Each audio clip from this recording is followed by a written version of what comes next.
Consider this light bulb glowing. It's emitting light in various directions.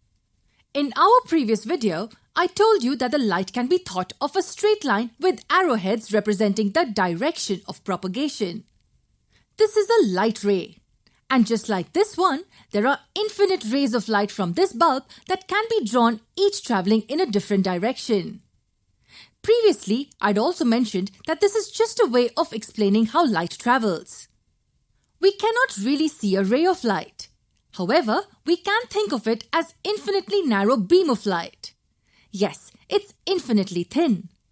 This representation of light helps us draw ray diagrams, which in turn helps us to identify the position of the image of any object. We will see those in our future videos. So from now on, whenever I mention the word light, it should be assumed to be a ray of light and not a beam of light unless mentioned otherwise. Now light obeys certain laws of reflection. Since light can be thought of as a ray, we can say that a ray of light obeys certain laws of reflection. And since there is reflection here, I need to first bounce off this light, or in other words, reflect this light off some surface. Which surface should I use to reflect the light? We've seen that a shiny mirror surface reflects most of the light. Hence, we will use the surface of a plane mirror to study these laws. Consider this plane surface of the mirror then. Suppose one of the rays of light from the bulb strikes the mirror at this point. This is called an incident ray. We know that this mirror will reflect this ray, and the reflected ray will travel in this direction.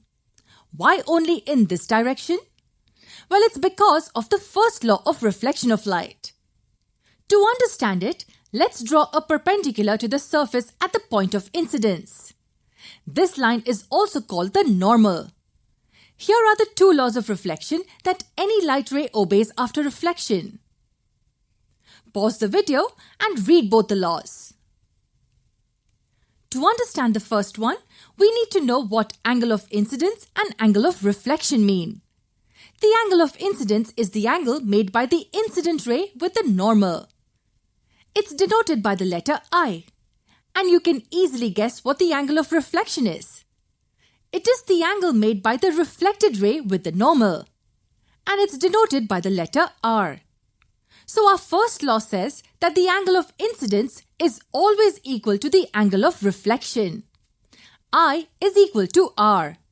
Here I is equal to R if the incident ray strikes at this point, then the reflected ray will travel along this direction only.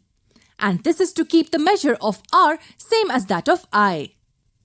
If I move the incident ray here, then the reflected ray will also move to keep the measure of R same as I. So I will always be equal to R. Okay, so this was about the first statement. What about the second statement? The second one tells us that the incident ray, reflected ray and the normal all lie in the same plane. So if I draw this scenario on a piece of paper, I will get this.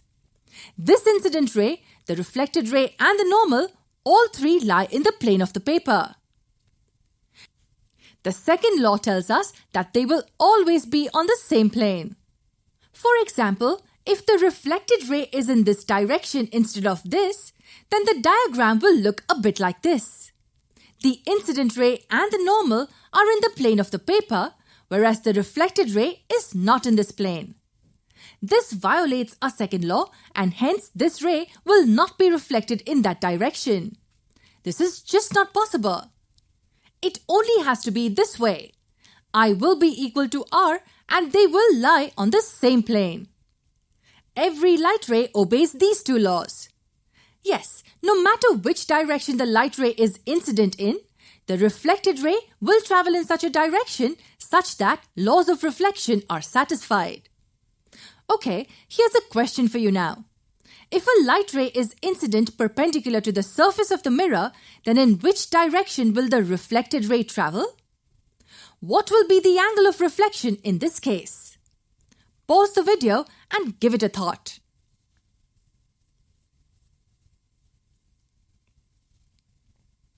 We know that the angle of incidence is the angle made by the incident ray with the normal. and the normal is the perpendicular line to the surface at the point of incidence. But since the incident ray is also perpendicular to the surface at this point, both of them coincide. Hence, the angle of incidence I is equal to 0 degrees.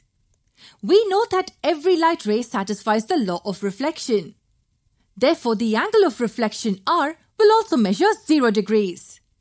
That means the reflected ray will travel in this direction, opposite to the incident ray.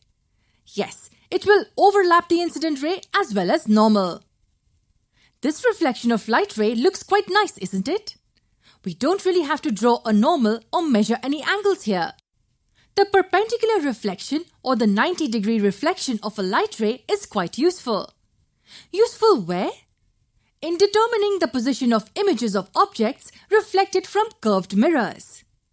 Curved mirrors? We will see what we mean by that in our future videos. Okay, so this lesson was about the 2 amazing laws of reflection. You can also verify these laws by performing a simple experiment. I will show you how in the next video.